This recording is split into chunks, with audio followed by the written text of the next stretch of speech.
Әрбір адам өмірінде бір рет болсын. Әлемдегі ең мықты адам болғысы келеді. Бүкіл өмірін осындайға арнаған адам жауынгер адам.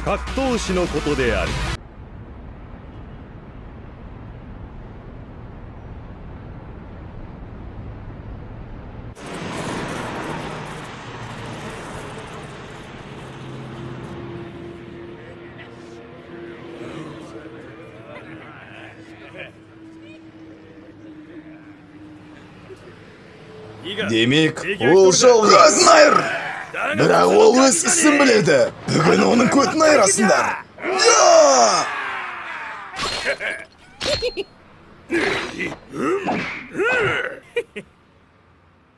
Кедосан, меніңше олар дұрыс айтады. Бірақ бұл не қылған қырғын? Неге бір адамға бәлем бала жабылады? Сізгейін аузынды жапшы. Көтін айыру үшін бүгін оның таяқпен жегіземіз. Китазава. Санайто! Сіз осында болсаңыз, біз де мықты бола бастаймыз. Ақмақ, бір моқбырын үшін мұнша адамды неге жинадың? Найто-сан, сізді көру мен үшін үлкен мәртебе. Бірақ ештеңе сұрамаңыз, өтінем. Өтінемін. Кімнен болып тұрсың сен өзі? Өтінемін, Найто, сұрамаңыз. Тұрыңыз, ол осында. Міне ол.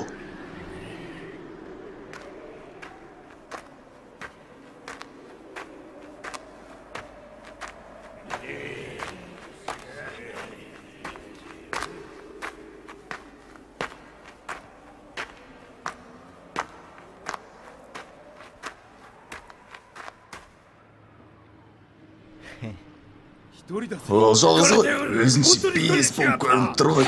Баки! Бүгін көтін айырлады сен. Сігесіңдер, мұнауын құтақандай ғой.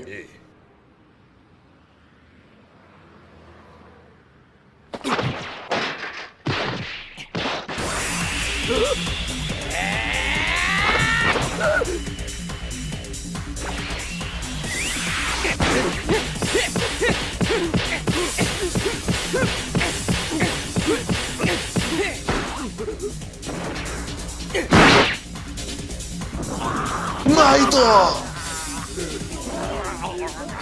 Өлтірем сені!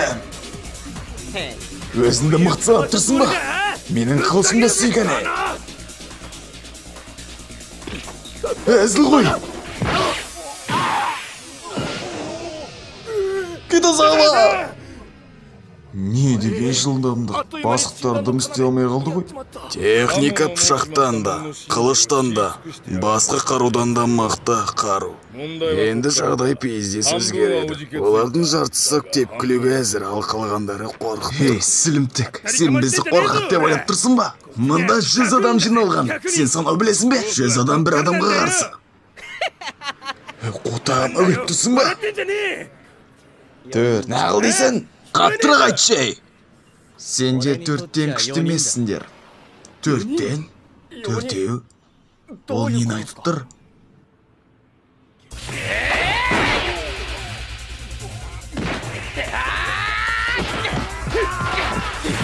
Ол не жындымы талпанның асына кіріп кетті ғой? Ол сау. Оны ұстап көтін айырындар! Оқмырындар.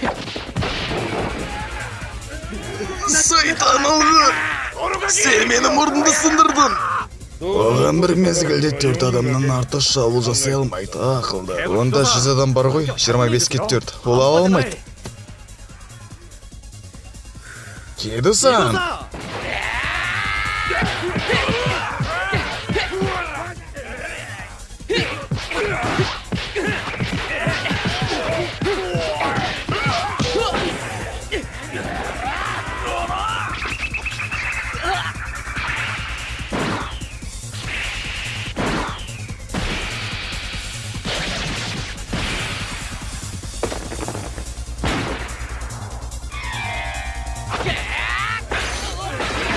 Қолға түсті!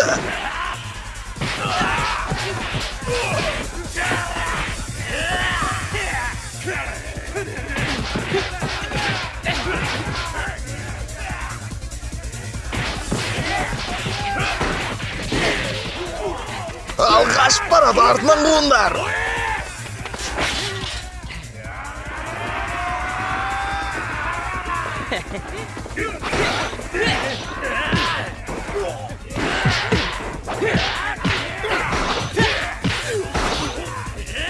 Кидосан бәлкім араласатын шығармыз. Ой, рахмет, мен тісінен айырылым келді. Бірақ Кидосан!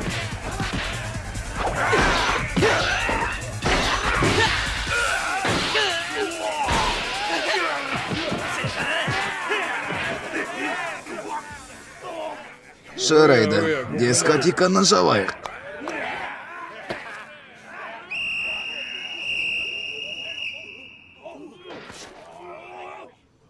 Сонымен қанымдар, шоу аяқталды. Мына пиздес қашты құрсын. Ұйықтайтын уақыт болды балам. Бар, үйге бар ұйықта. Маман ойындап жатыр сені. Сіз не оларды тұтқындамайсыз ба? Баки, тұрғане.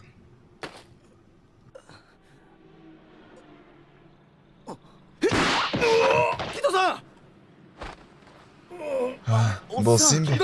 Кидосан, қозғалма. Сен тұтқындаласың, полицейге шабылсың.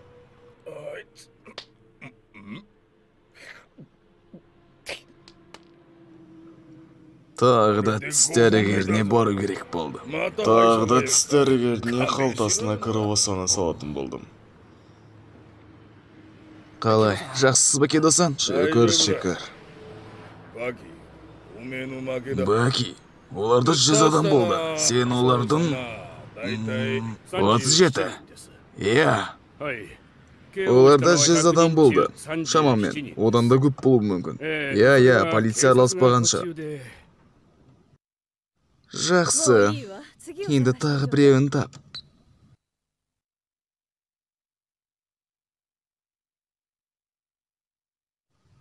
Баки әрқашан жеңіліске ұшырайды.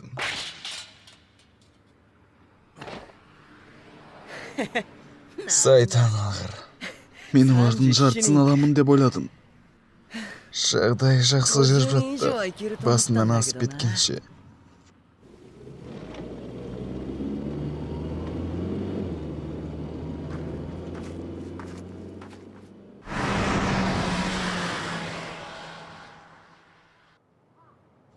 Сіз оны осылай жібере саласыз ба? Ол сіздің тісіңізді сындырды ғой. Бәлкім сен де тісіңді санарсың. Болды, үндемейм. Бәлкім артынан еруді қоярсыңдар. Болмайды. Мұнда қазір саған тағы шабуыл жасау мүмкін. Сонымен қатар Слай өз жас командасымен көрінді. Біз саған оның не екенін түсіндіреміз. Біз сен туралы көп нәрсе білгіміз келеді. Мен туралы? Білесің бе, сен өте мықтысың. Мадақтамаңызға рахмет. Баки осы қаладағы барлық банктерден қорқады. Ол аңыз. Сенбейсің бе? Көресің.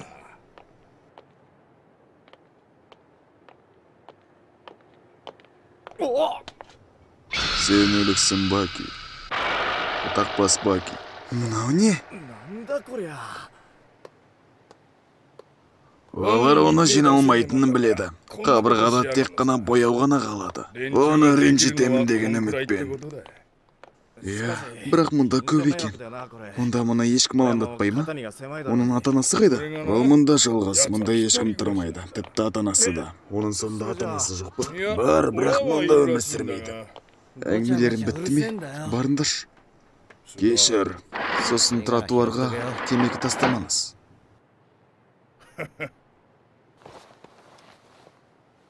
Көрдің бе оны? Бұның бәрі Баки Ханна.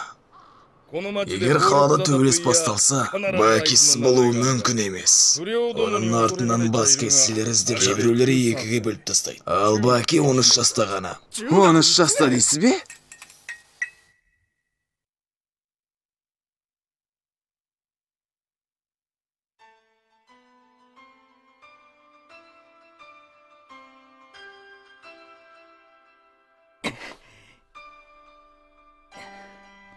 Әкем олардың шаруасын 1 минутта бітіруші еді. Баяғыда, сол кездегідей. Мен бірақ істей алмадым. Мен ешқашан әкем сияқты бола алмаймын. Аударып дыбыстаған Сапанемем. Сапанемем ұсынады.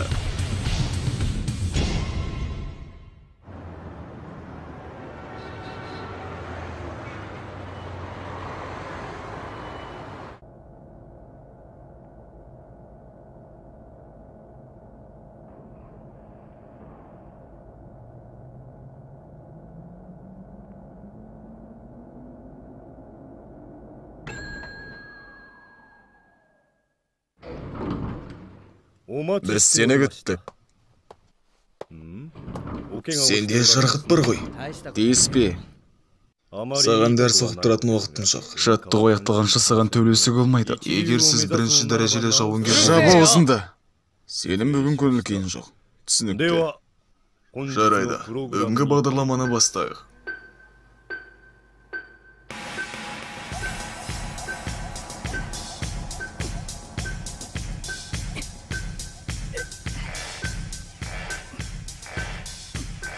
Бұл деген ғажап қой. Күшті. Мықты болуым керекпін. Мен барымды беру керекпін. Мен мықты болу керекпін. Неге әкем сияқты мықты бола алмаймын? Жарайды, жеткілікті. Азырақ демалып ал. Сосын келесі жаттығуға өтеміз. Жоқ. Бұл нені білдіреді? Сенің әңгімелерің мені шаршатты. Сен ойланып көрмейсің бе? Біздің жаттығуды орындасаң сен мықты боласың. Сенің күшіңге ешкім жете алмай қалады. Демек ешкім жетпейді. Окей, тоқта. Күніне 100 рет бәрі бірдей. Бұл тастары мені күшті қылмайды. Ұста оны. Ұстап тұрмын. Ұста қаттырақ. Бұның бәрі бос.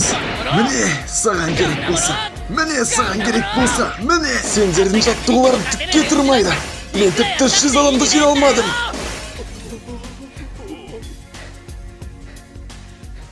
Сендер мені шаршаттыңдар. Енді бәрі менің қалағандай болады. Түсінікті ме?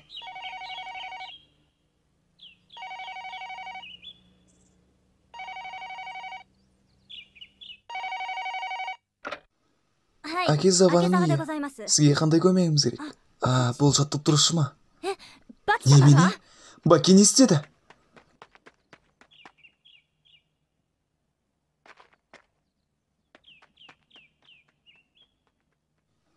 Меніңше менің балам өскен сияқты. 1 миллион. Біз келіскенде. Сізге алғысымды білдірем. Кешір Кореяға. Бірақ мен ойламаймын. Миллион теңге бәрін жабатты. Біздің жігіттердің жартысы оңбай таяқ жеді. Китасава, сіз Бакиді жеңу үшін жалдандыңыз. Түрмеге түсу үшін емес. Мен сізге алдын ала төлем жасағанмын. Оны сабамастан бұрын. Маған тағы да ақша керек. Сізге келген шығындар біздің келісімге әсер етпейді. Солай де. Онда мен сіздердің бастықтарыңызбен сөйлесіп көрейін. Қалай сізге? Мені 13 жасар баланы ұрып соғуға жалдағанымды естісе, не айтар екенсің? Неге үндемейсің? Өтінемін, сабыр сақтаңыздар. Маған бәрібір.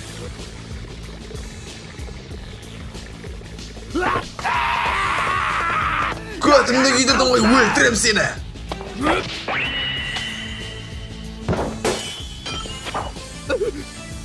Адамды пышақпен қорқыту әдепсіздік.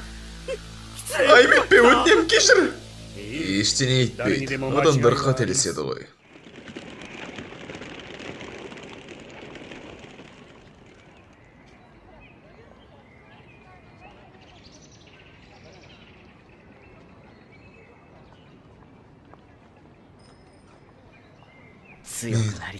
Мықты болу керекпін. Бұл өмірдегі ең мықты жауынгер болу керекпін. Әкем сияқты. Бірақ зілтемірді көтермесем, еш нәрсеге жете алмаймын. Басым қатып кетті ғой. Қалай істесем болады? Мен жетпейді мүлдем.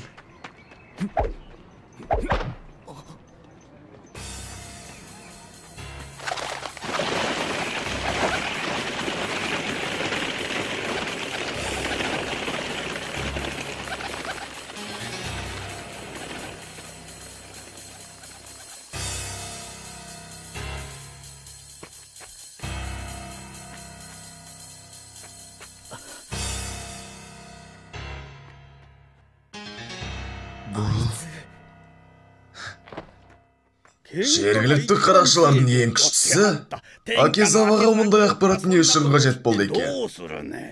Сіз олардың қанша екенін білесіз бе? Әрине, бұл сізге күлкілі екенін түсінемін. Әсіресе сіздің бұл жұмыс істемейтініңіз. Бірақ сізден көмек болады деп күтпедім.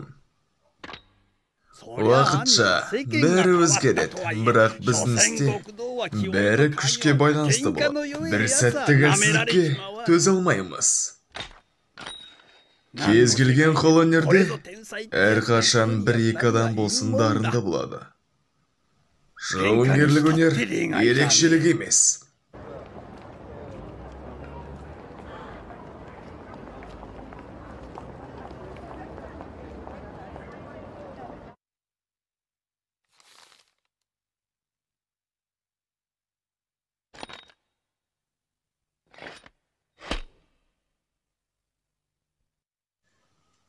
Сен менен мықты жауынгер күтесің бе?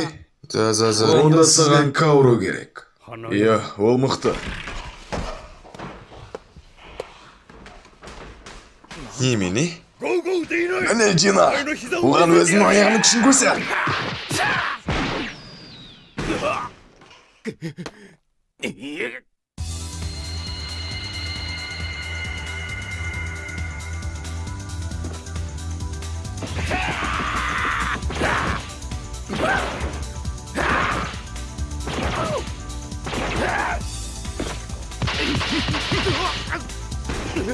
Дина, тоқтама! Мында көруге келдің бе? Не деген кішкентайсың? Бұл не? Муай-тай ма, әлде тайлық бокс па? Сен түсінеді екенсің ғой. Жарайсың. Бұл Юрий Чаковский, жартылай ауыр салмақта әлем чемпионы. Юрий Чаковский? Жартылай салмақта, бірақ ол чемпион болуға ұмтылады. Тек ол күшті, онымен ешкім төбелескісі келмейді. Ол мұнда Муай-тай чемпионын іздеп жүр. Жаттығу үшін мен бәстек алам. Ол қазір шаруасын бітіреді.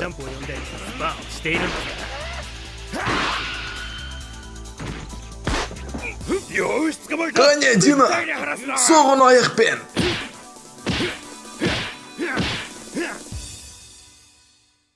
Қазір Кауру Ханаяма, тұтас бір кланның бастығы. Оған дейін оның әкесі басшы болған, бірақ ол қайтыс болып кетті. Оның жағдайы жұмбақ. Ол келгеннен кейін Ханаяма кланында үлкен соғыс басталды.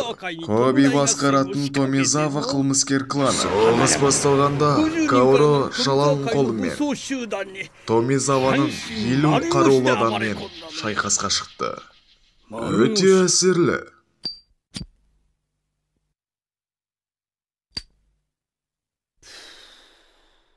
15 жастағы балаға небәрі жарты сағат қана керек болды. Олардың ең мықты әскерлерін жаншып тастауға. 15 жаста? 2 жыл бұрын Кауру осында келген. Ол естелікке мынаны тастады. Жас жігіттің ерекше дарыны бар. Сазайындат қызына, қане!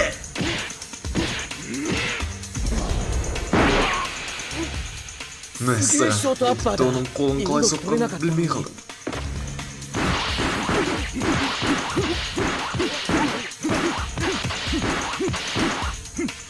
Ол жылдам.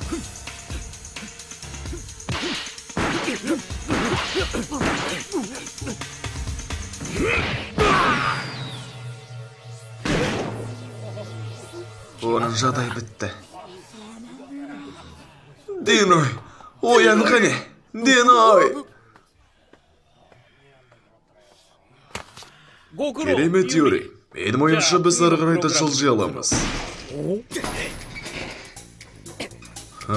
Бұл балақай кім екен?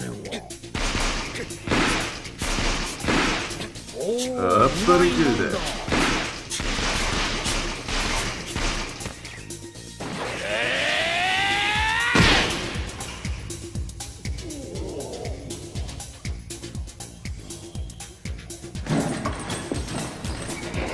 Демек, Юрий Чаковский.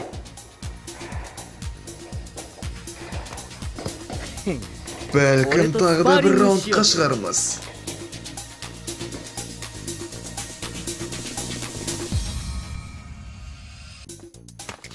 Керемет, Юрий. Біз енді ары қарай да жақсы жұмыс істейміз. Мына балаға кім өзі?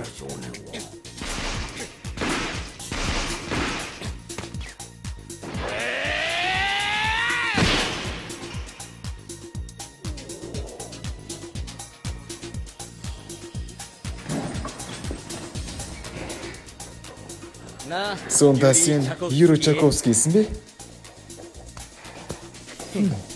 Мүмкін тағы раундқа шығып көресің. Өмірге жаңа қозғалыс.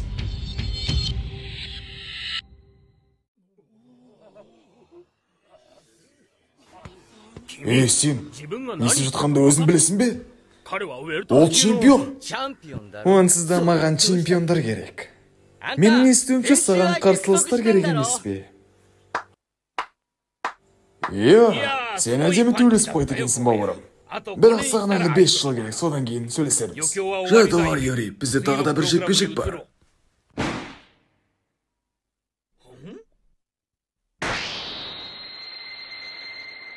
Юрий, оған қарама. Онсыз да уақыт өтіп жатыр. Оған қолғапты бер. Көрейік, қалай екен ол. Есін салма сенің, уақытты не үшін зая кетіп жатсың? Сен оны бір соққымен ғана қотасың. Сен деген чемпионсың.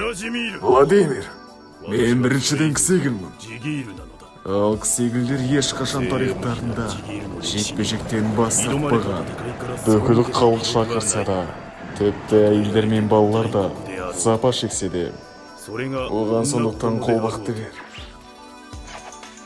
Кісегілдер? Орда дәуіріндегі ең қорқынышты көшпенділер. Тіпті одан Шыңғыс ханның өзі қорыққан дейді. Тыңдашы, ал сен сенімдісің бе?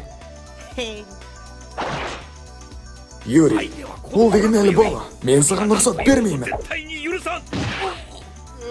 Ішіне сейін, ішімай. Дайынсың ба? Айтсам болды. Есімің кім?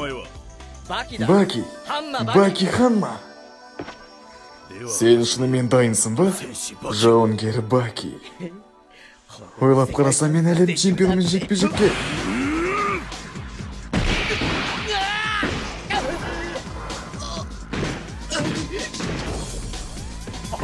Юрий сенен ойнап тұрмайды. Ол өледі ғой. Артқа қайт. Ешкім рингке шықпайды. Егер шығатын болсаңдар көттерін дайған. Ол бұны өзі қалайды.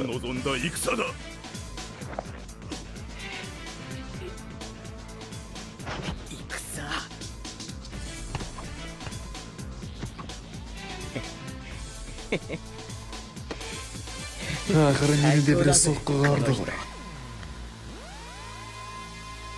Сен не күттірсің? Мен саған мені ая деген жоқ.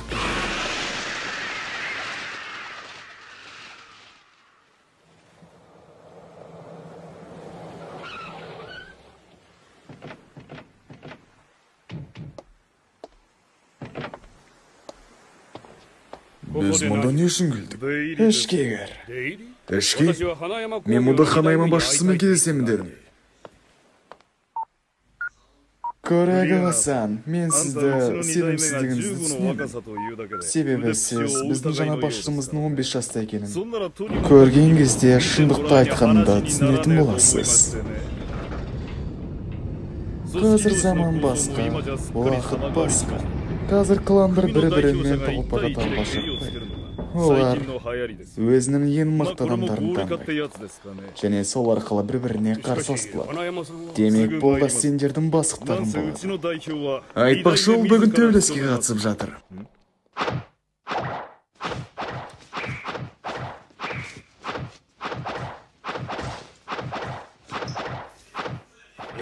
Не қағиып қалдыңдар? Менің жауынгерім соққыларым босқа жұмсап жатыр.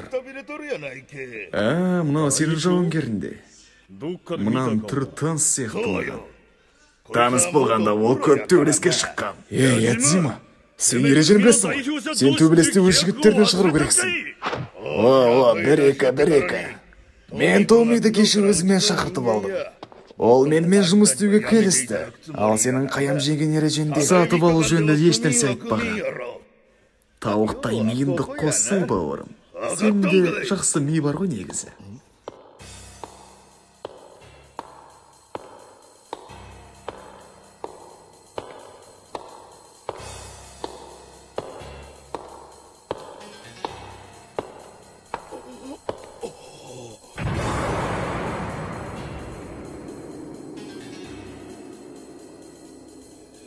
Бұл Ядзима, міне оның тіккен адамы.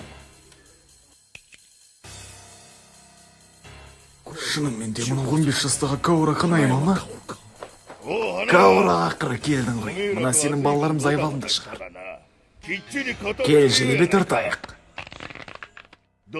Карталардың бірін таңдасам, ход сенікі болады. Ядзима, бұлай болмайды. Ей, тиіспей ол менің затым. Сен немене? Бос! Оның тістерін қыра.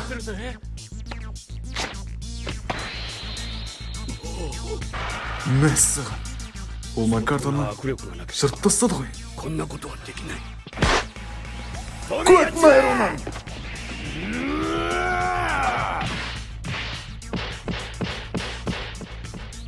Не есеттір өзі? Қазір оны қотады ғой. Неге соқпай жатыр оны? Жоқ, ол оны күтіп тұр.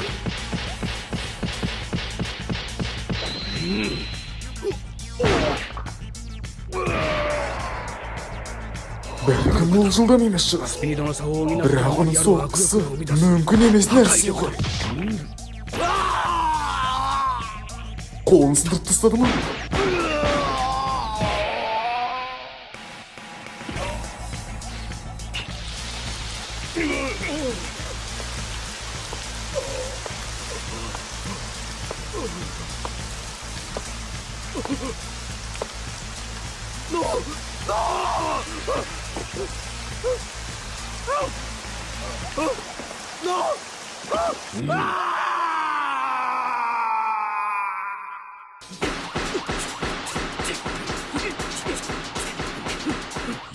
Ол ақымақ емес.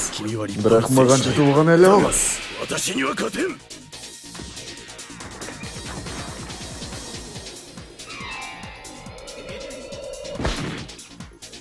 Ол тұрып кетті. Мынау қайдан шыққан пері өзі? Қазір кетті. Не? Ол сылтып кетті. Қозғалу керек. Оның қасында 1 секундта тұруға болмайды.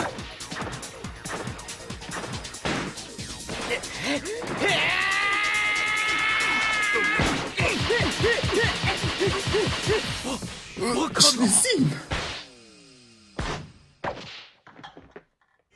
Иә, сені жауынгер деп атауға болады. Бірақ мен әрқашан қарсыластарымның ойын оқып қоямын. Сол күні.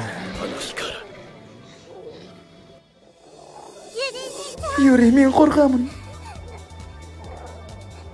Қорқпа, Нина.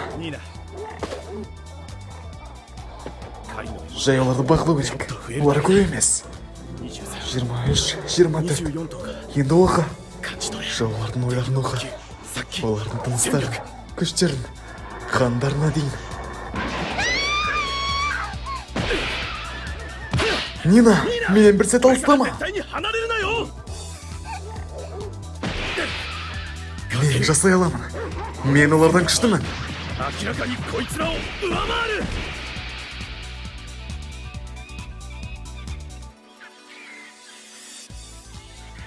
Бәрі бітті. Нина. Енді бізге қыста азық бар.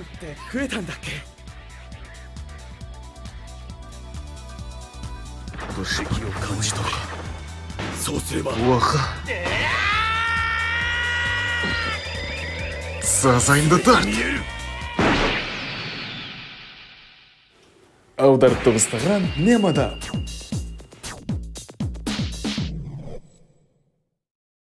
Аниме ұнаса пікір қалдырыңыз.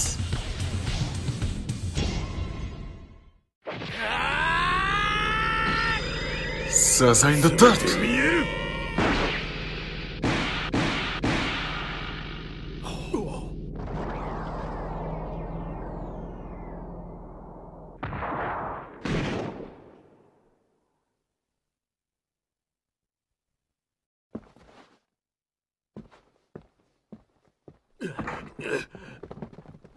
Ол өліп қалды ма? Сен біле келіңдер. Сен ана Динойдан да хаттардың. Бұл не іш? Бұл жауынгерлер ережесі.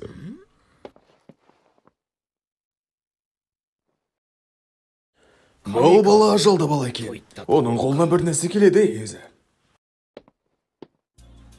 Сонда Каоруға Ханаяма дейсің бе?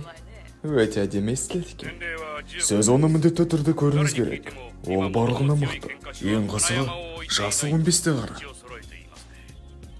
Ол бірақ қарақшылар үшін өте жас. Бірақ мүмкін біздің Бакиге керек болып қалатын шығар. Бәлкім оған ережесі жекпе-жекте ешкім тең келмес. Көшедегі төбелестер оны сыйын құртады. Каору өте мықты. Оның күші барлығына жетеді. Ол өте суыққанды және өте сабырлы. Суыққанды? Әдемі, ол маған ұнап қалды. Оны Бакимен жолықтыру керек. Әсті қолға алатын боламын.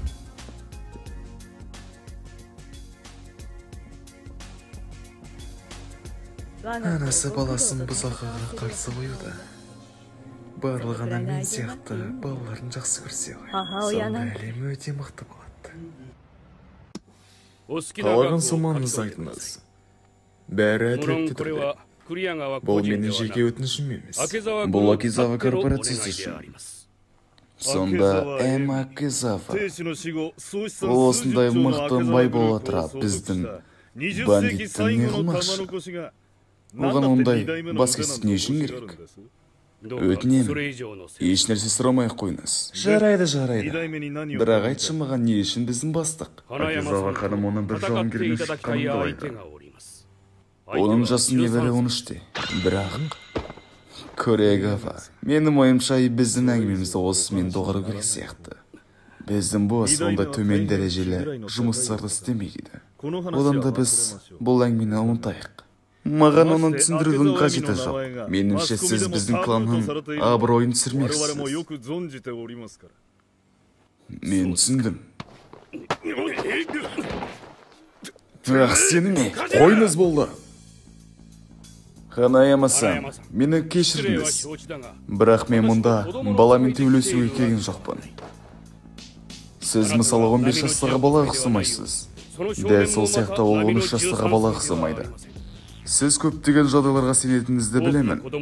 Оның дене бітімі өте басқаша, және тез жетілген. Ол көптеген балалар сияқты емес. Күнде жаттығумен айналысады.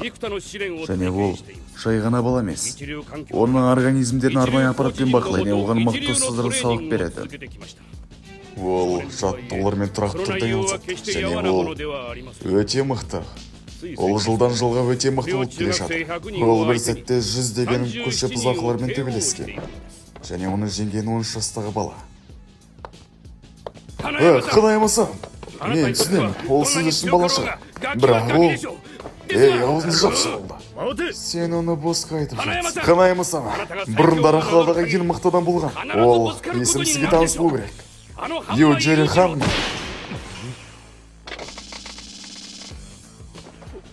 Оның есімі талай адамда еленіп тізген. Бізге оны айтудың түсіндірудің қажеті жоқ. Мұнда ең мықты ол, және өзгенің есімі оған керек емес. Бірақ ол ең мықтыдан болған. Юджири Ханма жауынгерлердің үлгісі. Ал мен өтінген бала ол Ханманың баласы.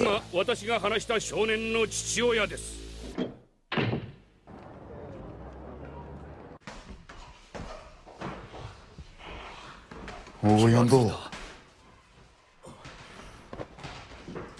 Қалайсың?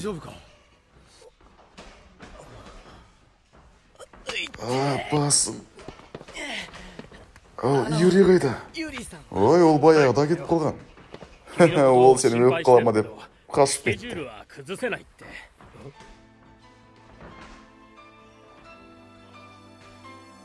Сен жылап жатсың ба? Сен немене? Қыз сияқты жылап жатсың.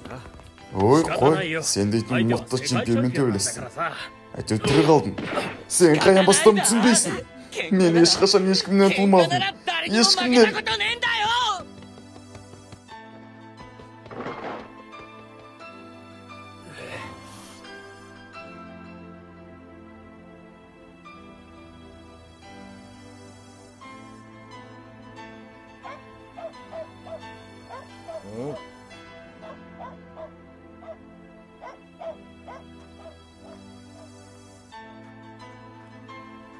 сосын ана темекіңді жинап кетті. Сен түні бойы қайда болдың? Кеш келдің ғой үйге. Саған не керек ол? Кешегі төбелес маған маза бермеді. Барлығы кеше саған жауып кетті. Олар не үшін қосылды? Неге?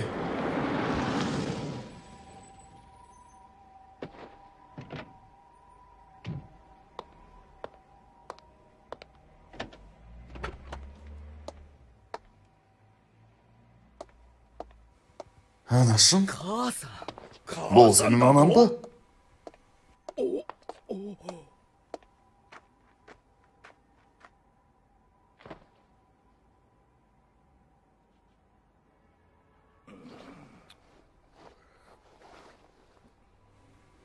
Мен енді жаттықпаймын. Енді өзім шешейін. Барлығын өзім жасаймын. Мені қинамай-ақ қой, мен ақымақ емеспін. Жаттықтырушысы-ақ өзім мықты боламын.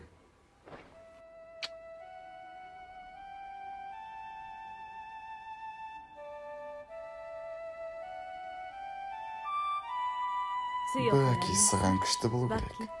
Мен білем, сенің қолынан келеді. Әкең сияқты күшті бол.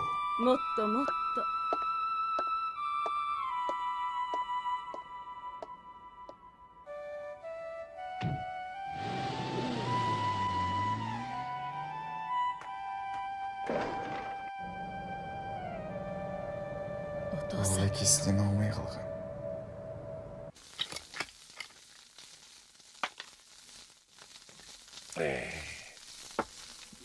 Мен түсінемін, 13 жастағы балалардың барлығы сондай. Ол менің жұмысым. Әрине жастардың барлығы төбелесе. Бірақ төбелес арқылы барлық мәселе шешілмейді. Мұндай іс болмайды. Барлығын жұдырықпен шешуге. Қазір сөзге тоқтау керек. Бірақ сен ондай емессің.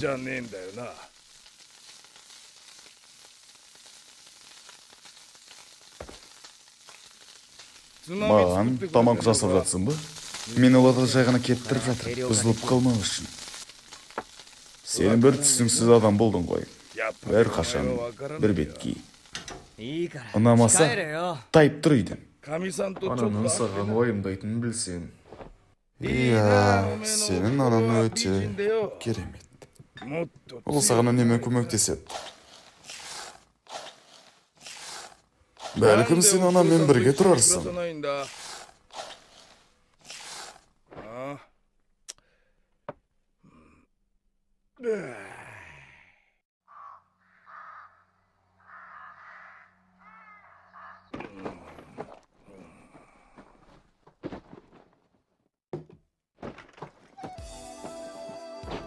Маған былай тұруға болмайды. Күш, жылдамдық, техника. Сол сәттегі оның соққысын ешқашан ұмытпаспын. Меніңше болған сияқты.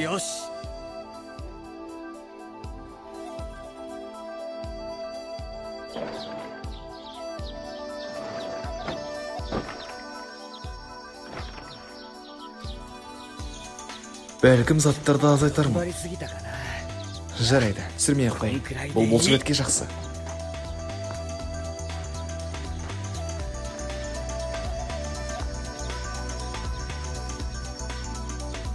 Мен жаттығуларды тауда жасаймын. Темекі тұқылдарын жинап кетті. Баки. 90 рет жеңіске жеткен, және ешкім оның алдына тең келмеген. Темір жұдырық Джолио Кивас әуежайға қонып түсті. Бүкіл әлем енді оның Юрий Чайковскиймен шығатын жекпе-жегін тағатсыздана күтуде. Жекпе-жекке небәрі бір ай ғана қалды.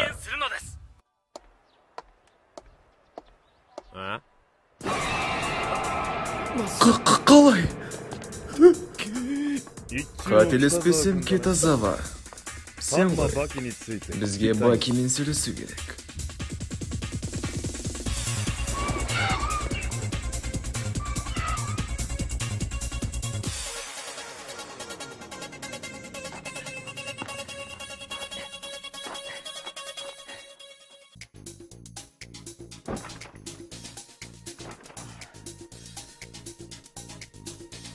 Бәлкім заттарды азайтармын. жарайды, түсірмей ақ қояйын. Бұл суретке жақсы.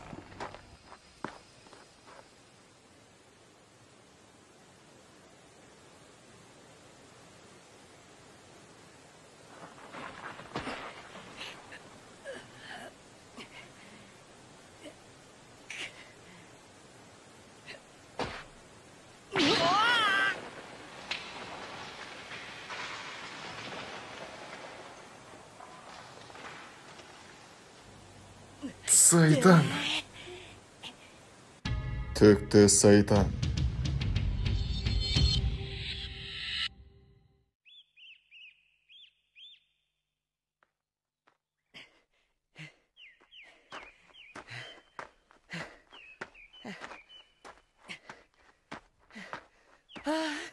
Ол неге мынандай қарғыс атқан үйде тұрады?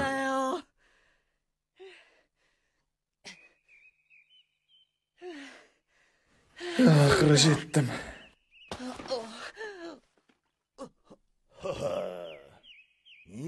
Мен жарты жылдан бері адам көрмедім. Сені жеп қойайын ба?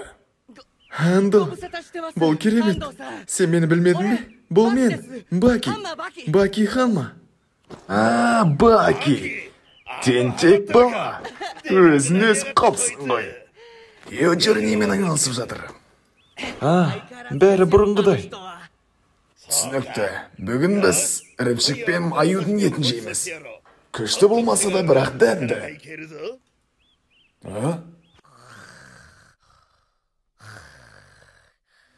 Бай Қысай, өзі көп шашап қалыпты.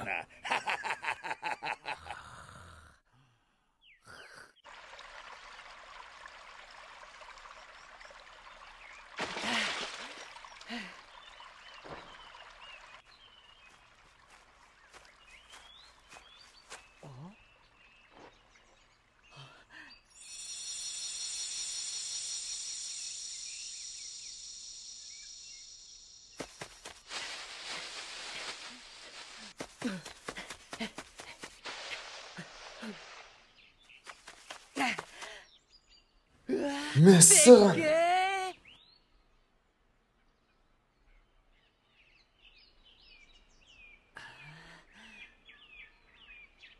Мұнаны қара. Кім ояныпты? Қалай, дем алдың ба? Иә, мұна ағаш үлкен ғой. Үлкен болғанда қандай. Және ол өте көне ағаш. Оған кемінде 1000 жыл болды. 1000 жыл? Бұл ағаш қарапайым ағаштар сияқты емес. Оған көп жылдар болды. Бұл ағаш 20 немесе 30-шы ұрпақтардың бірі.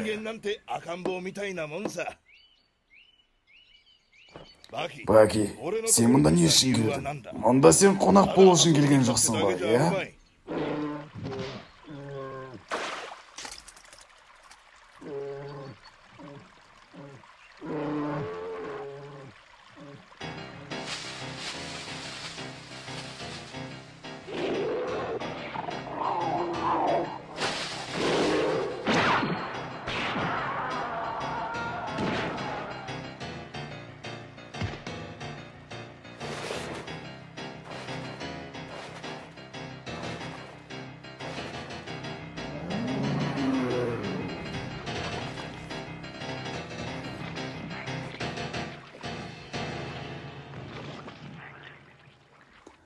Жеп ал. Сен аюды өзің ұстадың ба? Бәлкім мен Нью-Джерси сияқты аюларға танымал емес шығармын. Бірақ мұнда мен өте мықтымын. Менің күштерім өте көп. Меніңше сен көптеген жаттығулар жасағансың. Әрине, мен ондай жаттығулар күнде жасадым.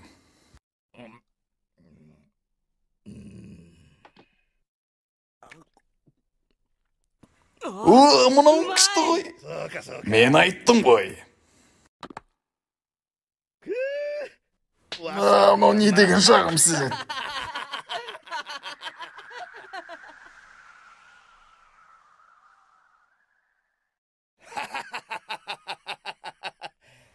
Сонда сен жай біреуден ұтылып қалдың ба? Иә, бірақ ол жай адам емес.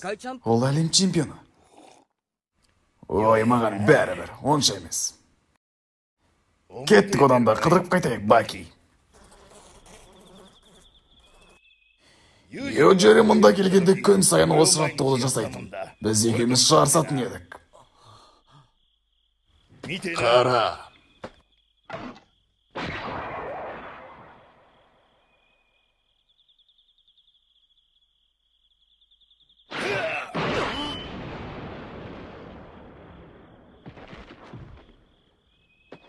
Егер осылай жаттықсаң, сенің денеңде өседі.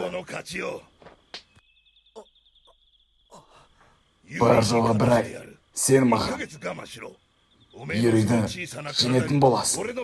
Оны өзім саған жеңетіндей қылып берем. Рахмет. Мен тағы бір нәрсе сұрағым келген. Не, Баки? Юрий мырза, күліңіз. Кевас, Юрий мырза, жұдырықты естіріңіздер.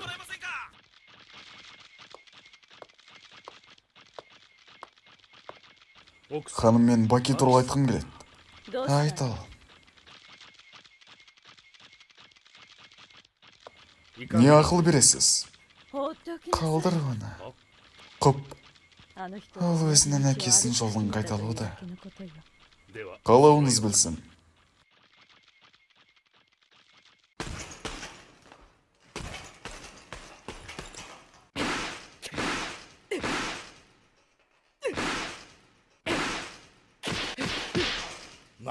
Немене?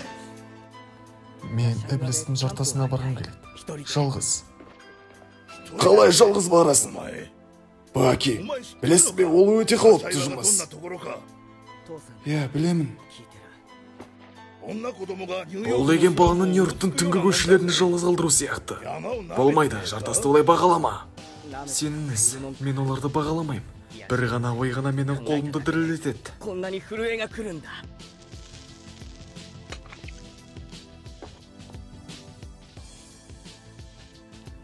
Бірақ мен одан өтуім керек. Міндетті түрде.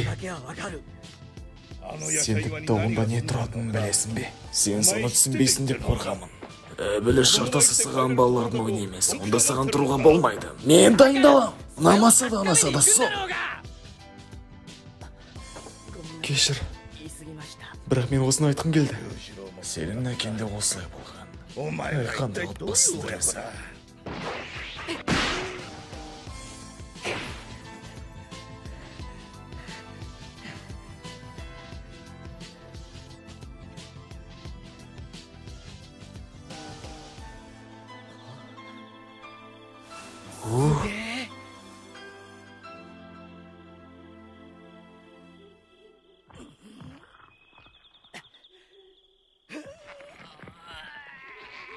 Баки, мына балтаны ал.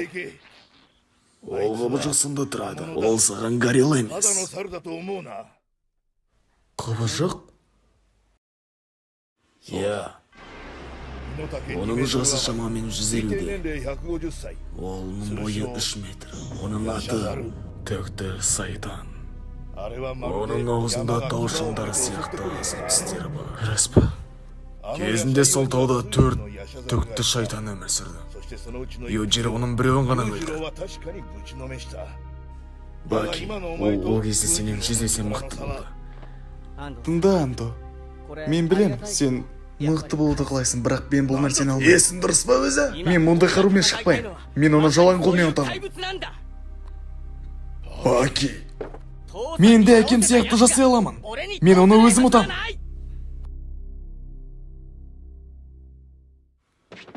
Қане құбыжық, көрсетем мен сыған.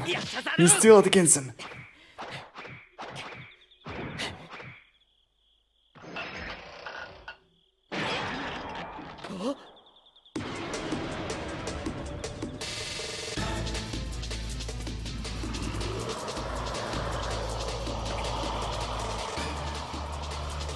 Қандай құбыжық өзі?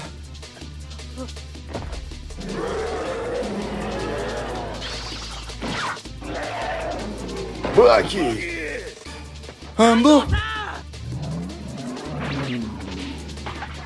Қарғыс атқыр, жұмыс жасамады. Андо, керек емес!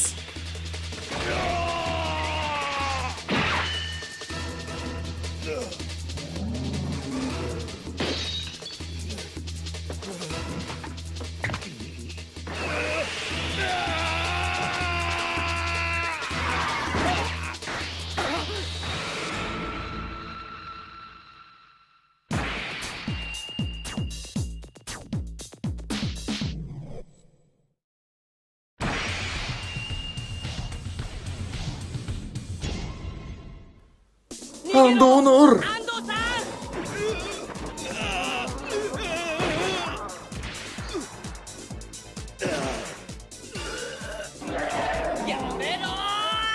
Мен саған көрсетем.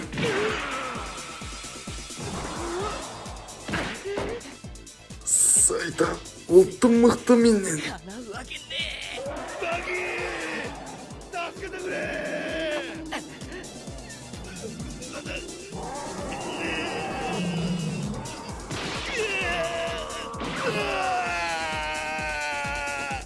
Қазір саған көрсетем.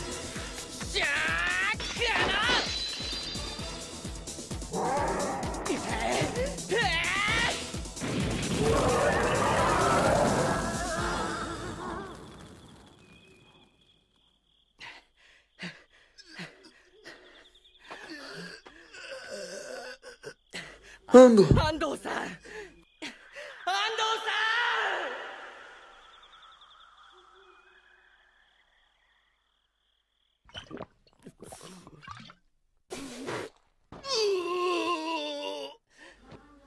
Кешір, Андо. Жарақатын бірақ өте қатты. Оны дер кезінде емдеу керек. Баги, маған ана оқ-дәрілерді бер. Олар шкафта тұр. Оқ-дәрі? Оларды шығарып ішіндегі пытраларын ал. Сайтанның тырнақтарына жарақатын өшіп кетпесе болар. Мұндайда ішінбетте көмектеспейді. Міне. Рахмет. Маған ана стілгін әкел.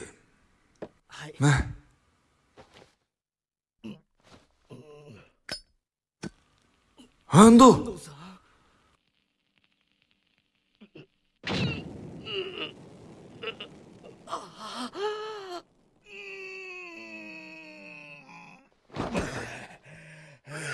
Баки, ана түймені басшы. Жақсы, қазір басам.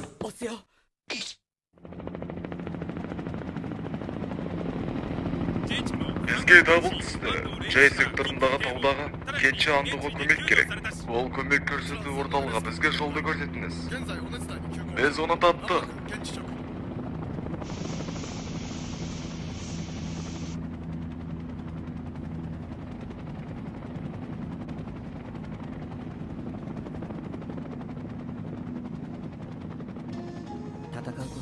Мен ешқашан ешкімнен қорықпағам. Мен басқаларды өзімді жоғары қою үшін, өзімді көрсету үшін туылдым. Тіпті ең мықты адамдар мені жеңсе де, мен оларды қайтып жеңетініне өзімнің жаттығуларым арқылы қайтып келемін. Менің ойымша ешкім мені тоқтата алмайды. Және мен ол тіпті сайтаннан қорықпаймын.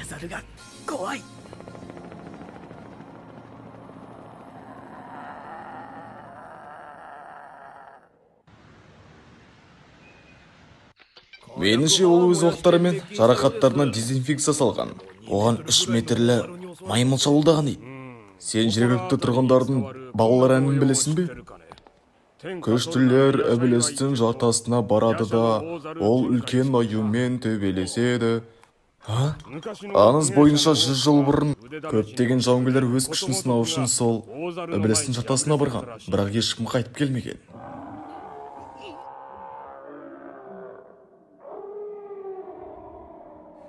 Миямото Мусачи, Цухари Бухудина және тағы да басқа жауынгерлердің тағдыры әлі күнге шейін тарихқа белгісіз болып қалған. Кейбір деректер бойынша оның барлығын тіпті сайтан жиып кеткен дейді. もっとも今時そんな武芸者がいるとも思えないが。Мәссаған, денсаулығы жақсы. Мен жеуім керек. Же.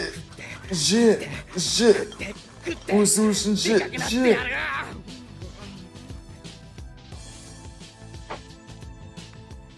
Мен өз тәнімді толтырдым. Андо айтқандай, және бақытты боламын.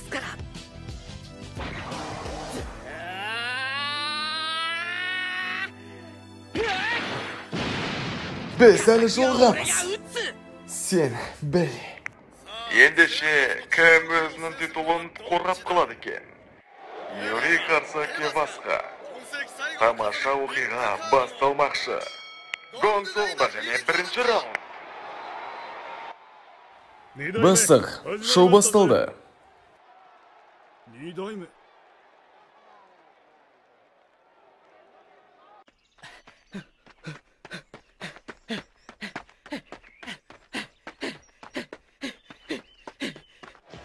Кевас бірнеше соққысын Юрийге соғып жатыр, бірақ ешқайсысы тимей жатыр. Қандай мағына? Бұл жекпе-жек басталмай жатып-ақ бітейін деп жатыр ма? Айтшы, кешіріңіз, бірақ біз Бакиде тауылмай жатырмыз. Ештеңе кетпейді, мен оның қайда екенін білемін, және оның не ойлап жүргенін де. Ол сызыққа баратын болады. Сызыққа? Не оған апанты дабыл қағады. Ол өз денесін шашадай берсе, онда оған бұл дабыл миындағы ауытқушылықтармен пайда болады. Әдетте адамдар жай ғана демалады және оны сезе алады. Бірақ кейбір адамдар ондай емес. Ол өзінің денесіне көп жаттығу жасау арқылы өзіне бір ауруды пайда қылады. Ол ауру адамды күштете бастайды. Тоқтай тұрыңыз, сонда сіз не айтқыңыз келіп тұр? Иә, бұл мүмкін. Ол эндорфиндер. Эндорфин? Бұл гормондар адамның шашауына тіпті төбелес кезінде өліп кетсе де ол шашамай ма сонда? Менің күмәнім жоқ. Ол оны өз миынан эндорфинді оятатын болады. Солай ма, Баки? Шаршама, қане! Не? Бұл не?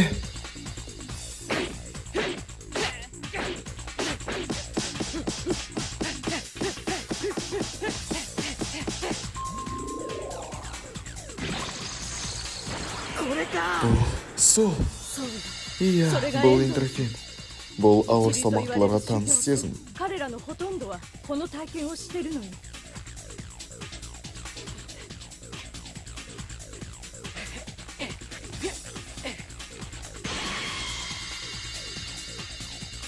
Иә, кәне, қолға алып өзінде. Иә. Енді мен жасай аламын.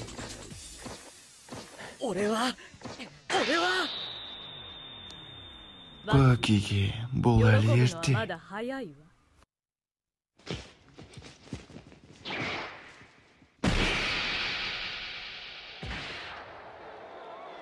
Бұл жауынгер үшін тек бастамасы ғана. Ол өзінің әдемі соққысымен Юрий Кевасты нокаутқа түсірді. Ауыр салмақтағы ең чемпиондардан бірі Юрий атанды.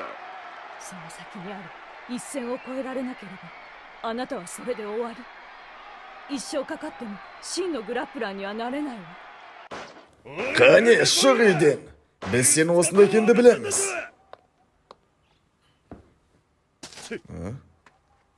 Ол үйде жоқ. Ол мына қағазды тастап кеткен. Мен тауға дайындыққа кеттім. Баки.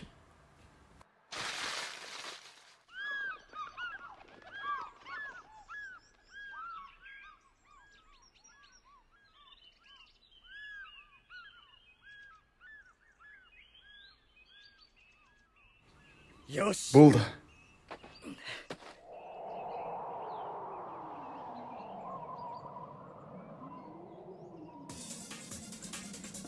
Маған сызыққа түсу керек.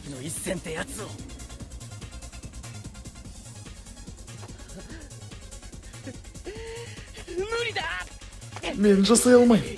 Мен бұдан қорқамын.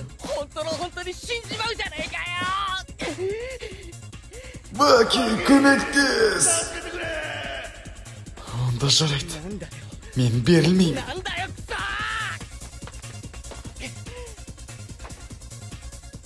Мен сызыққа түсуім керек.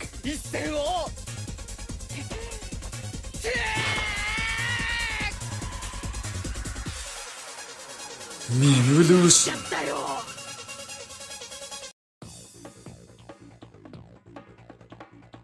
Baki, you finally learned how to unleash your brain's endorphins, but do not become intoxicated by enthusiasm yet. for grapplers have even farther to go.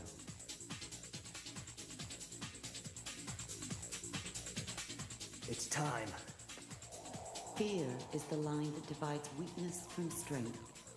Unless you cross that line, you'll never become a true grappler. I'm gonna do it. I have to cross the line.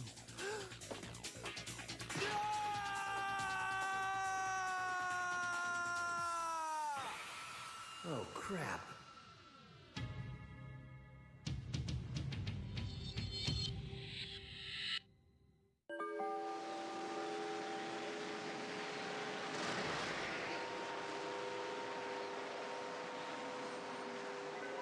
Өліммен бетпе-бет кездесер кездегі әр секунды өмірінің соңы секілді сезіледі. Дәл осы сәтте адамның назар аударуы бірнеше есе өседі. Бұл өлім алдындағы концентрация деп аталады. Бұны басынан өткізбей, нағыз жауынгер бола алмайсың. Баки, сен мұны жиналасың.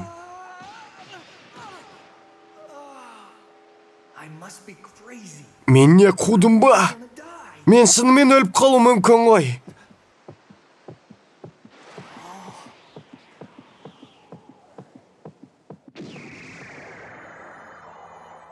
Бұл не? Әлгі өлім биі деген осы ма? Am I dying?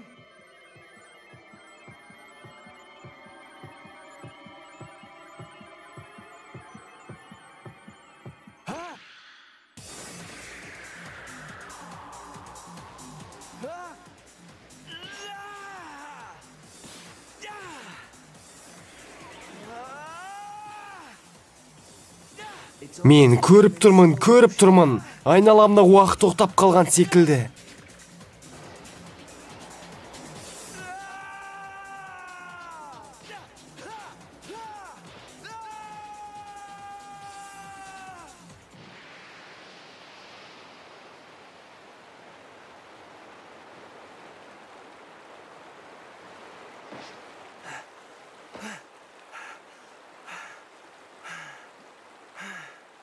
Мен тірі қалдым. Алақай, әйтеуір бұны да өле жаздадым ғой. Бұл қасиетті де әйтеуір аттап өттім! Қолымнан келді! Мен жеңдім!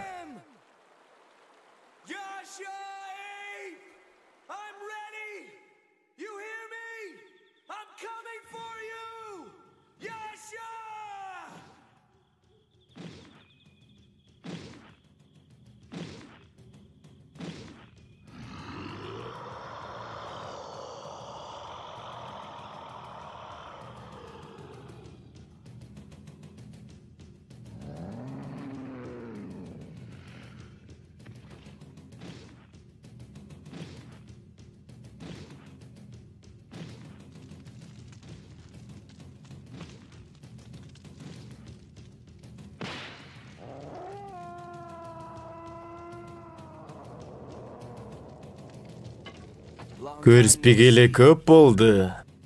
Ендеше бітіре алмаған ісімізді бітірейік.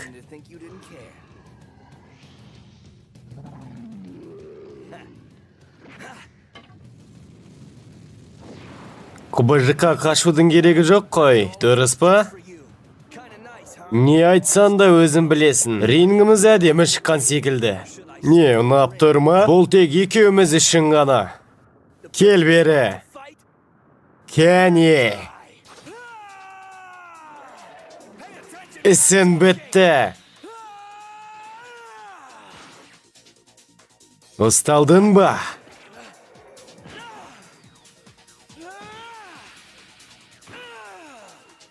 Соңғы соққа.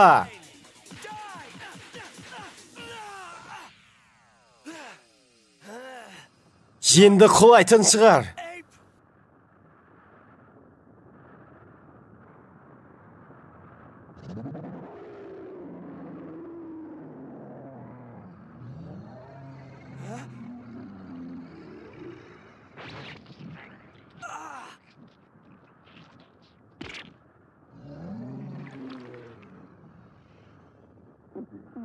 Не?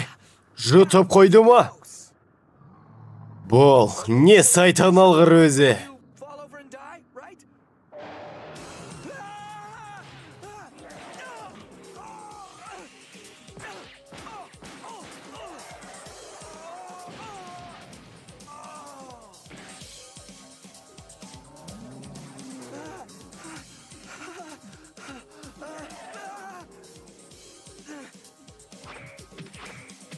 Great. Мені олай бағалама.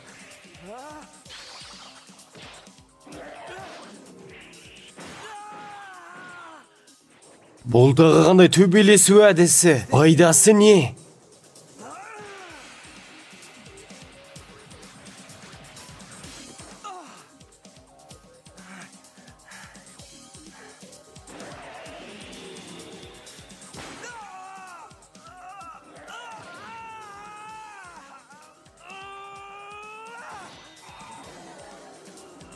That worked.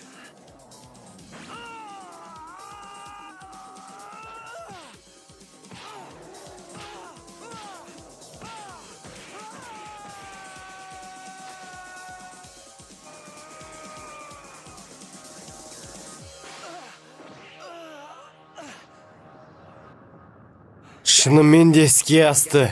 Дәл тура ойлағанымда. Оның әлсіз жері адамның әлсіз жері секілді. Мақсатым ауыратын нүктелерге соққы жасау. He's weakest along his median line.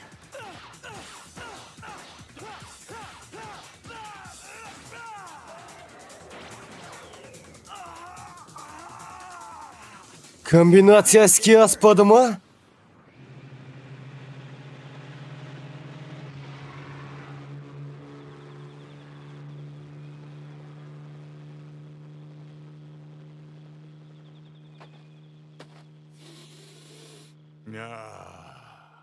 Таулы аймақтың ауасына ештеңе жетпейді. Байқағанымша Баки оралған секілді.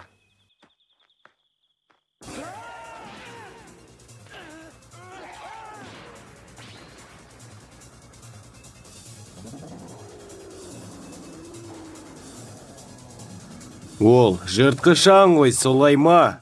Focus. Егер ойлансам, бұл әдістер тек қана адамдарға ғана іске асады. Regular people. Оның жыртқышандық бұлшықеттерінен өту үшін тек қана ұратын нүктелерді білу өте аз болатын секілді. Тек қана This is the only way. соққы, ұрау, және тек қана ұрау. Қабыл ал. Ал, қалай екен?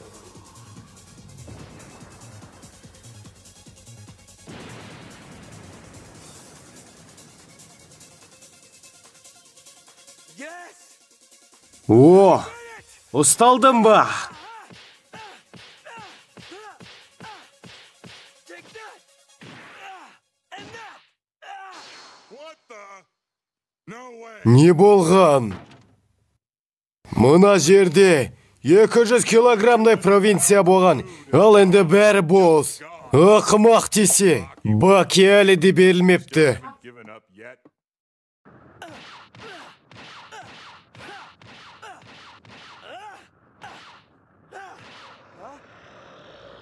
You gotta be kidding me.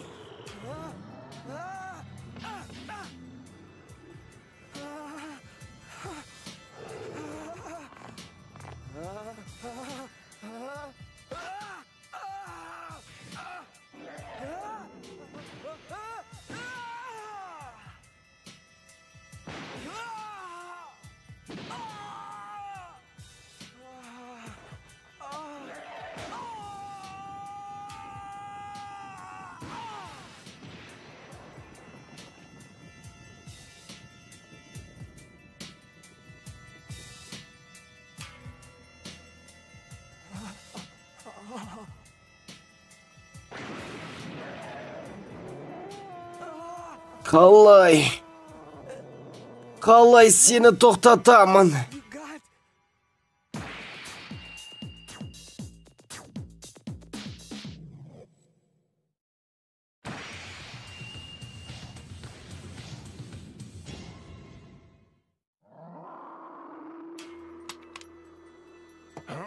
Жоқ. Бұлдырабаш, әлгі құбыжықты жинелам екен. Баки өліп қалма.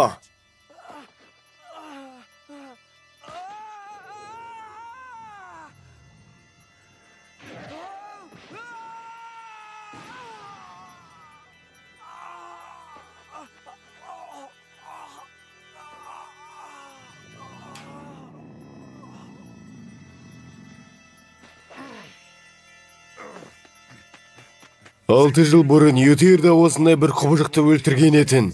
Бірақ оған өте көп тер төгуге тура келген етін.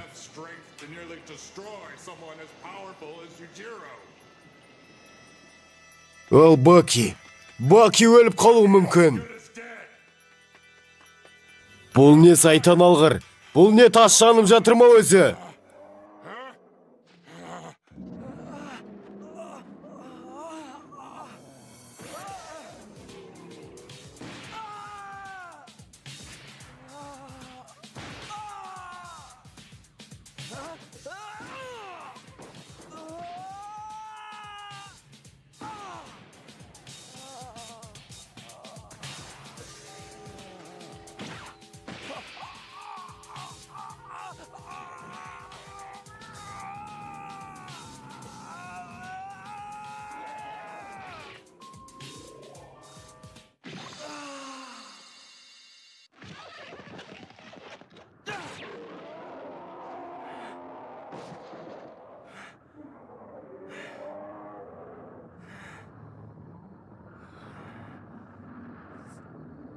Іске асты ма? Андо мырза? Баки сен тірі екенсің ғой, жарайсың.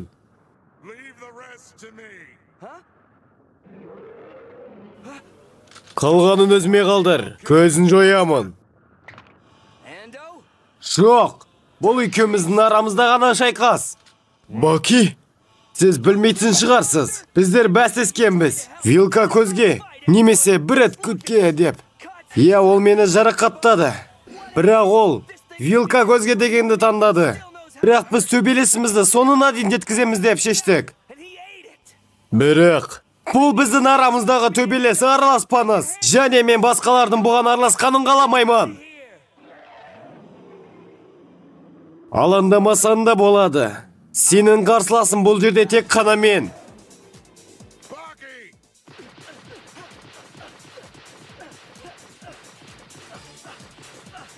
Алға!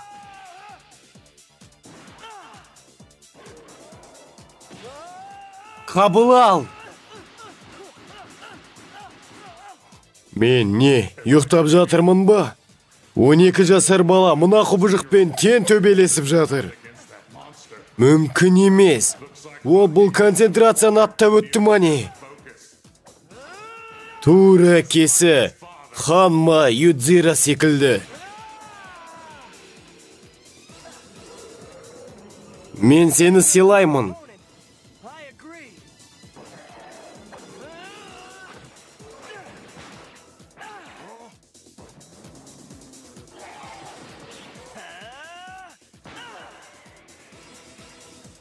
Қандай ауыр соққылар. Ол ең ауыратын жерлерден ұрып жатыр. Миды шаршатып жеретін жерлерден. Ұқсамасан тумағыр деген осы шығар. Кәне шабуылда. Бұл әлі соны емес. Тағы, кәне тағы.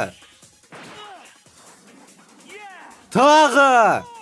О, байбол, Баки. Мені ұсталдың.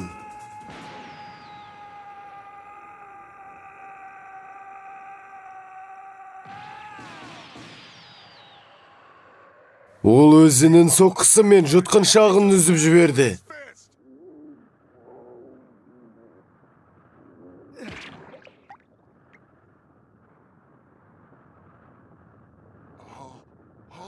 Ол жеңді ме?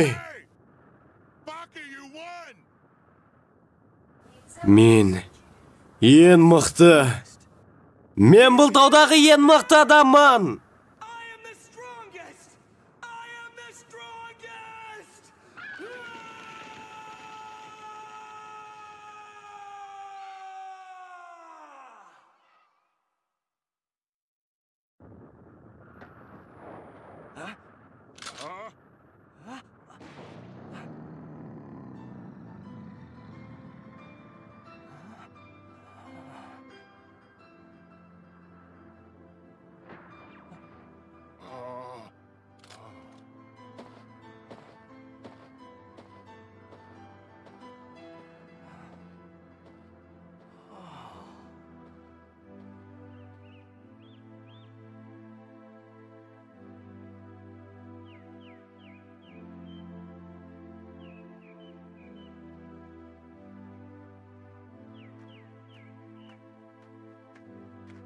Осында екенсің о. Жер кеттік, таңға шейік.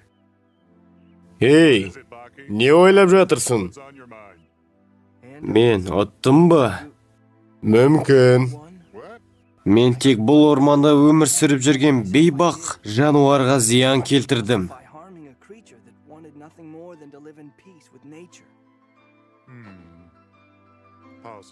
Мүмкін.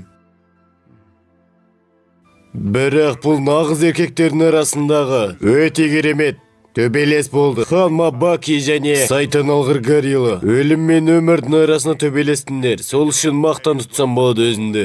Сен тек қолдарымен ғана төбелестің, ешқандай қарусыз және ұттың. Мүмкін табиғаттың өзі сенің жеңісіңді қалаған шығар. Оның өңгірін көргің келеді ме? Қай жерде тұратынын білесің бе? Және сен оған бірдеңкені беріп жібергеніңді қалаймын. Оны апарып беру сенің қолыңнан ғана келеді.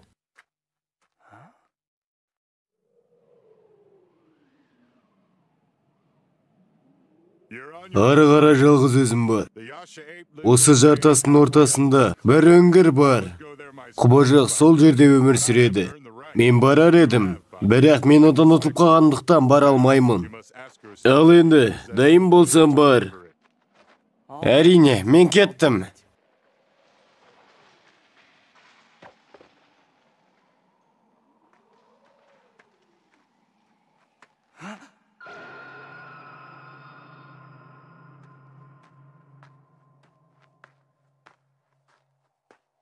Ол өзінің отбасынан сүйектерін жинайды ма?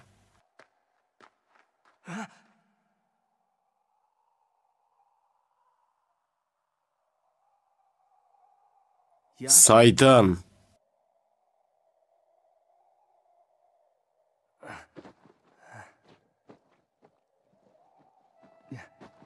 Бұл сенің әйелін. Бұл бас сүйекті сенен менің әкем 6 жыл бұрын алып қойған.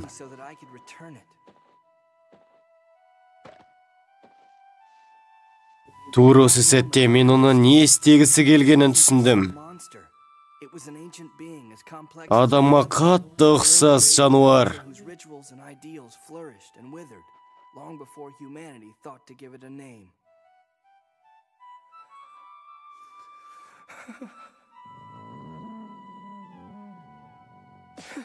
Мен тек сенің арқаңда ғана мықты бола алдым. Саған үлкен рахмет.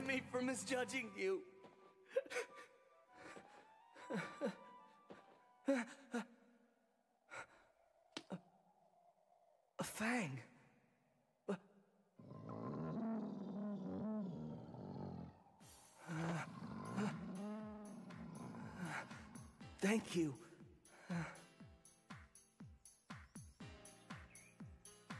Мен жай адаммын, қарапайым өлімді.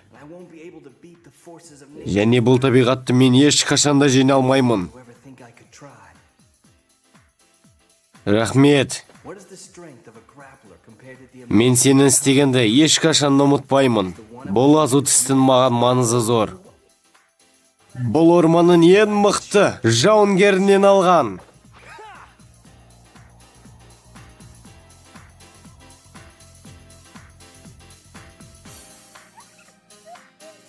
Енді мен ешкімнен де жеңілмеймін.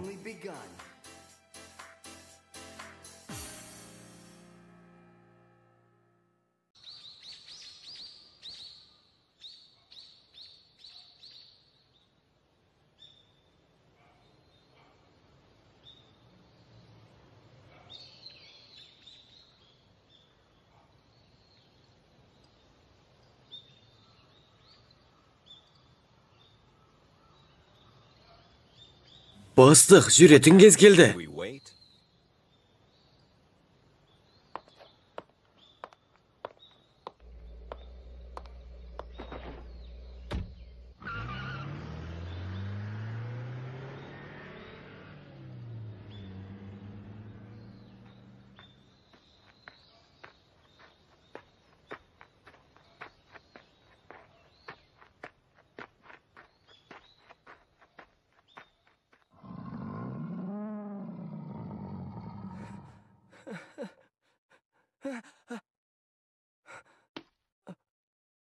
A fang.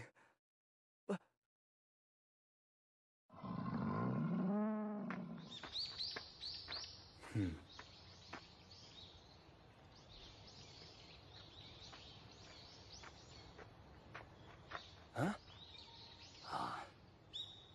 Some things never change. Неге ішім біртүрлі нәрсені сезіп тұр? Оралыңызбен, сізбен бәрі дұрыс болғанына мен қатты қуаныштымын. Куриагава жауынгер рухы.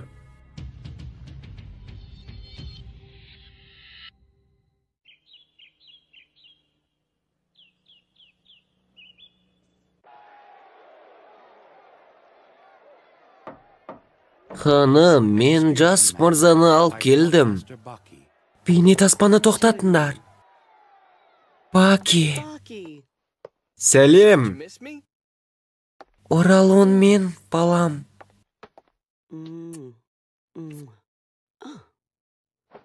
Кішкене семіріп алғансың ба? Жоқ, азып кеттім. Тек бұл жігіттер мана қосылмаса, горилламен төбелесіп мықтырақ болыпсың. Әрқашанда бәрін біліп отырасың. My biggest fan.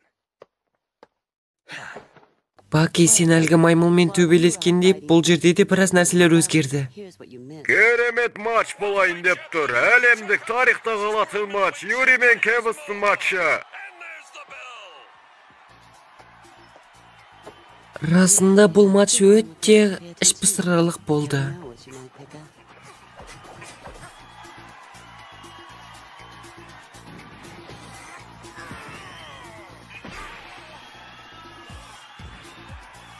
Bir, екі, үш, төрт, бес, алты, бітті. Оңғылдан күтпеген соққы Кевісті нокаутқа бірақ жіберді. Сен соққыдан жалтарып үлгеретін едің, я? Иә, бізде Юрий орта салмақтағы абсолюттік чемпионға айналды. Және де жаңа салмақ ауыр салмаққа ауысатын туралы ескертті. Қазір оның салмағы 81 келі. Және қазір Юрий жаттығуды ары қарай жалғастырып жатыр. Өзінің күшін ары қарай арттыруда. Және де ол қазір 15 келіні 2 айда жинаймын дейді. Қалай саған, Баки? 179 Сенің қарсыласың тағы да мықтырақ бола түсті. the two of you. Меніңше, керісінше. Сен Юрий туралы айтып жатырсың ба? Мен танитын Юрий бұл Юрийге қарағанда 5 есе тез жылдамырақ және мықтырақ етін. Қазір оның жылдамдығы мүлдем азайып кеткен. Куриагава. Түсіндім.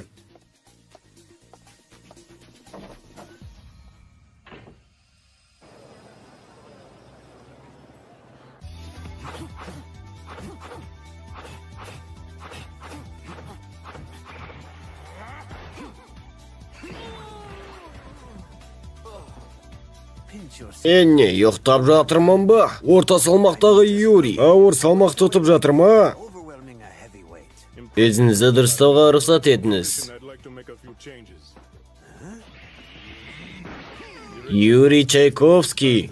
Қазір ол ең ауыр салмақтағы ең жылдам және ең техникалық боксер болып тұр.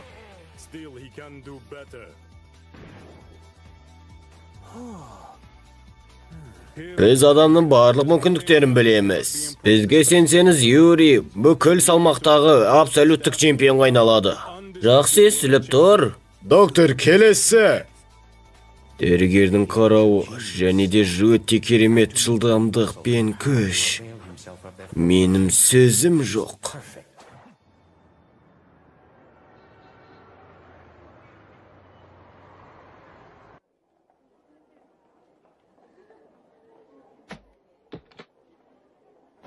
$1 миллион йен. Мен сізден сұрайын дегенім 3 ай бұрын ұтқан бір жігітпен төбелескенізді қалаймын. Маған ұнамады. Сіздің ойынша кез келген адамды ақшаға сатып алуға болады деп ойлайсыз ба? Ақша беріп оның өз қалауынсыз төбелестіруге қалай ғана сұрайсыз? Мен жай ғана біздің қанымыз, жігіттер, қанымыз құдіретті және күшті қан екенін дәлелдегім және ауыр салмақта чемпион болғым келеді. Және менің жалғыз ғана мақсатым бұл өз күшіммен чемпион болу. Ауыр салмақта. Сіз төкте білмейді екенсіз. Бокстан чемпион болып, бүкіл әлемдегі адамдардан мықты болғаныңызды білдірмейді. Кешірім өтінемін.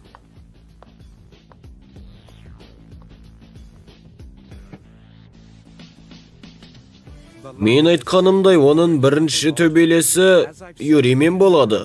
Бірақ бұл сіздің онымен төбелеспейді дегеніңізді білдірмейді. Мен онымен шынымен төбелесемін бе? Сенна Юдзеру. Егер сіз баласын ұтсаңыз, әкесі міндетті түрде пайда болатын болады. Өйткені Юдзеру мырза үшін төбелес шайқас судан да және әйелден де өте маңызды.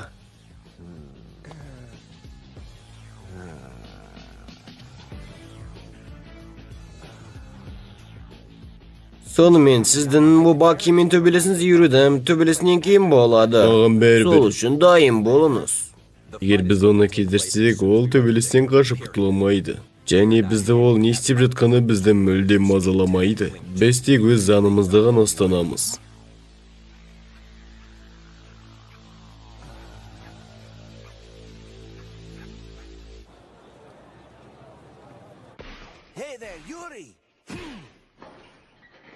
Юри, сен бүгін мұналармен төбелесетін боласын.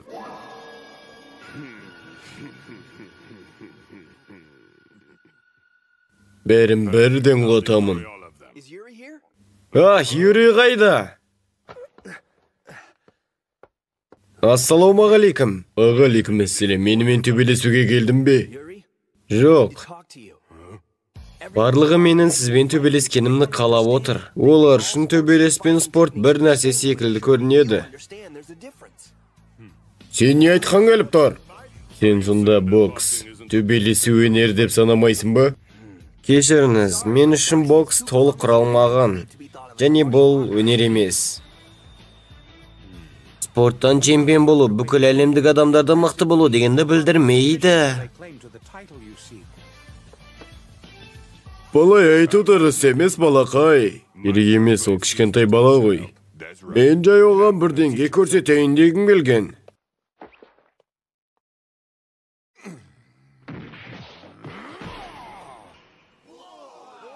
100 келелік қапшығы осылай ұшып кетті ме? Ал бұл ударым қалай болды, балақай?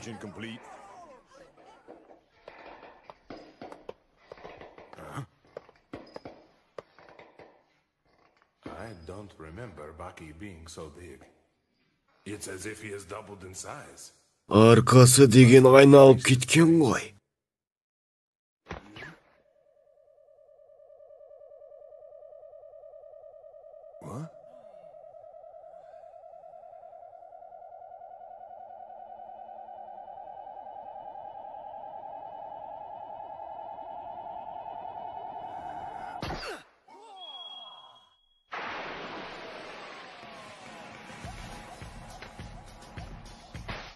Сендер саусақтарыңды қолданбайсыңдар және аяқтарыңмен де теппейсіңдер және ұстамайсыңдар. Осы үшін мен боксты толық құралмаған деп есептеймін.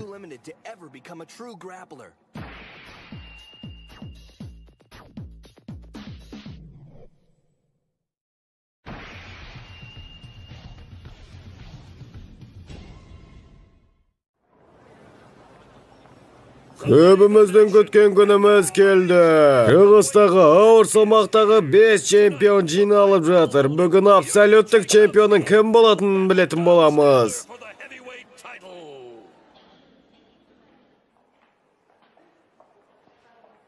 Сендер саусақтарыңды қолданбайсыңдар және аяқтарыңмен де теппейсіңдер және ұстамайсыңдар. Осы үшін мен боксты толық құралмаған деп есептеймін. Бірақ мен Юридің талпыныстарын және оның бақыттарын бәрін қоштаймын.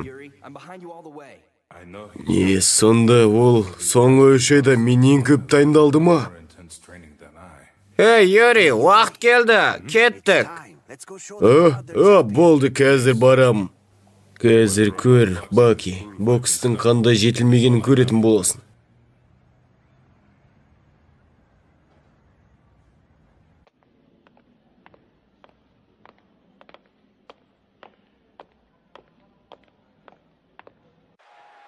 Басталып кетті ма не?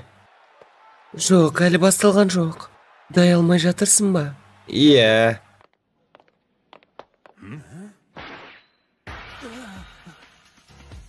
Владимир! Сендер тағы кімсіңдер?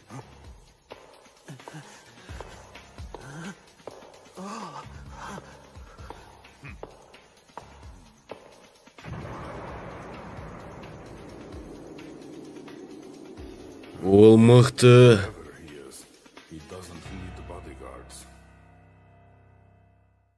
Сонымен, рингте біздің чемпион Дон Стандер пайда болды. Ол япондар үшін, ортаншы салмақ үшін ол үлкен алып таулар секілді көрінеді. Және міне, чемпионның қарындасы. Бұл бикеште біздің боксымызды көретін болады. Юрий, ағатайым. Бәрі дұрыс, Нина. Тек оларға кішкене күш қосылмасы.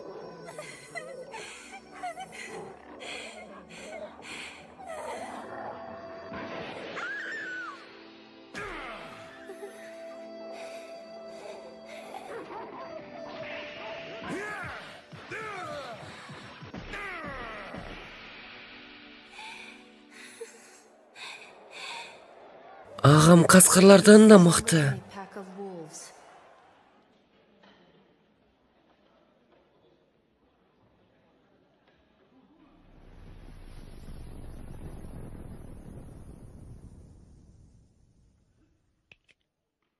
Юрий! Юрий! Юрий, қаш!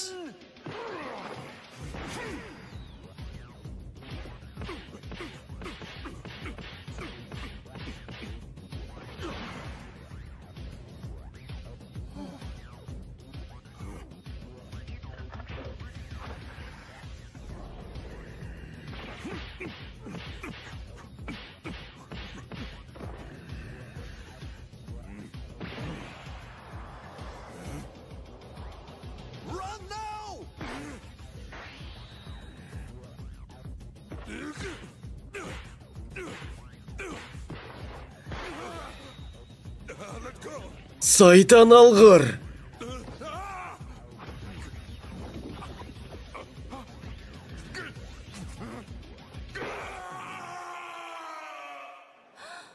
Brother.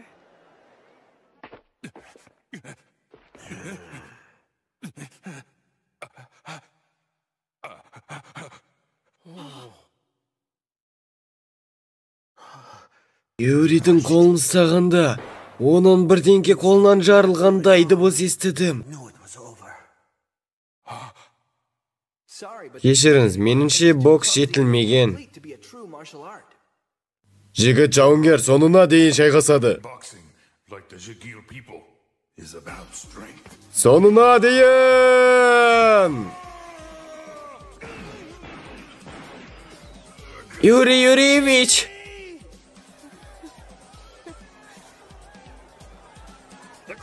Юрий әлі рингта пайда болған жоқ. Бірақ кеш болып кетті, неге шықпай жатыр екен? Накамура, сіз оны көрмедіңіз бе?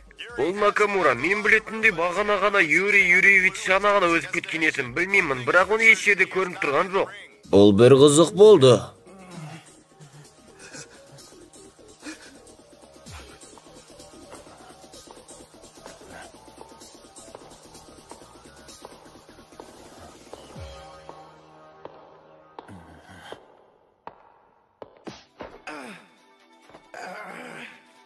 Не, тез берілдің ғой.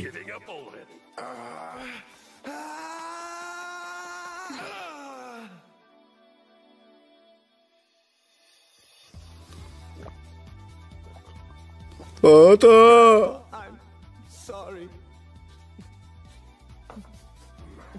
Мен отылғым келмейді. Мүлдем отылғым келмейді. Ешкімге, тіпті сізге де отылғым келмейді.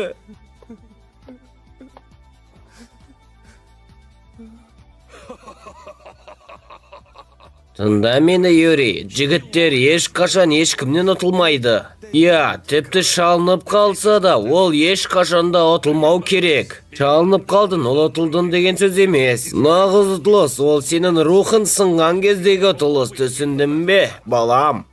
Туғы сынғанды? Есіне сақта, балам, егер сен өз ұтысына сенімді болсан, тіпті Шыңғысхан болсын, ол сені ұта алмайтын болады. Сондықтан әрқашан өзіңге сенімді бол.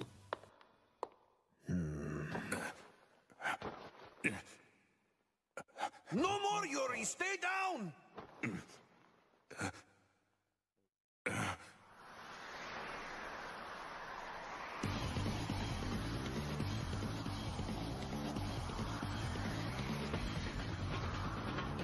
Менің рухым сынбайды. Ол бастығымыздың ударын ала тұра, тіке көтеріп тұра алды ма?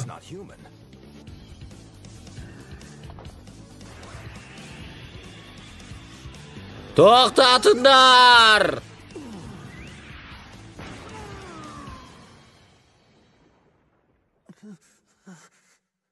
Юрий!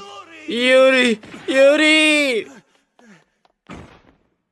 Broadcast booth, can you hear me? We're going live now to Nakamura in the waiting room. Бұл қорқынышты. Бір белгісіз топ Юрийге шабуыл жасады, және қазір бізде Юрийді ауруханаға кетіп жатыр.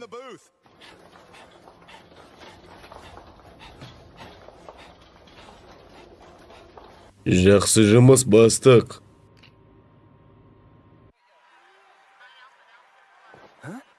Бұл Ханаяма, мықты. Жауынгер Японияның Ханаяма Каору. Біз тек өз заңымызды ғана ұстанамыз. Бұл жас бала. Ой, жоқ. Бұл жас құбыжық. Якудза мен қарым-қатынаста болғысы келмейді, өйткені олар қорқады. Ол қандай бала екен? Сіздерге қызық нәрсе айтайын. Ол кез келген адамның бұлшықетін, яғни тамырларын жарып жібере алады. Жай оған қолдың өзін ұстау жеткілікті. Қолды ұстаған кезде тез жарып тастай алады. Сондықтан тек абай болу керек. Мүмкін ол қару қолданатын шығар. Жоқ, мүлдем олай емес. Ол мүлдем қару қолданбайды, өйткені ол мәдениетке жатпайды деп ойлайды. Неге сен сонша сабырлысың, балам? Сенің әкең бұндай нәрсені естігенде қолы қатты дірілдейтін, күте алмай. Ұйқым келіп тұр. Қайырлы түн. Есіме түсіп кетті ғой. Мен оған кішкентай кезінде әкелген сыйлықтарымды, яғни ойыншықтарды тығып қоятын. Сен бәрін түсіндің бе? Тезірек болса дұрыс болар еді.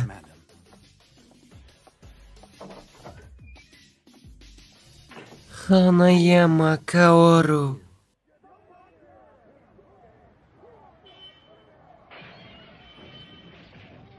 Ұстандар оны, ұстандар!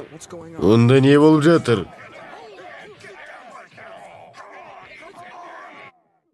Барып тексеріп келейін.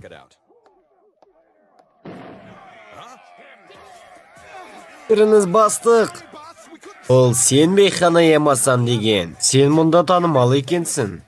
Жай әшейінде атыңды айтып, қайда тұратынын сұрасаң, бәрі жауап береді екен. Және жақсы төбелесетінін де айтты.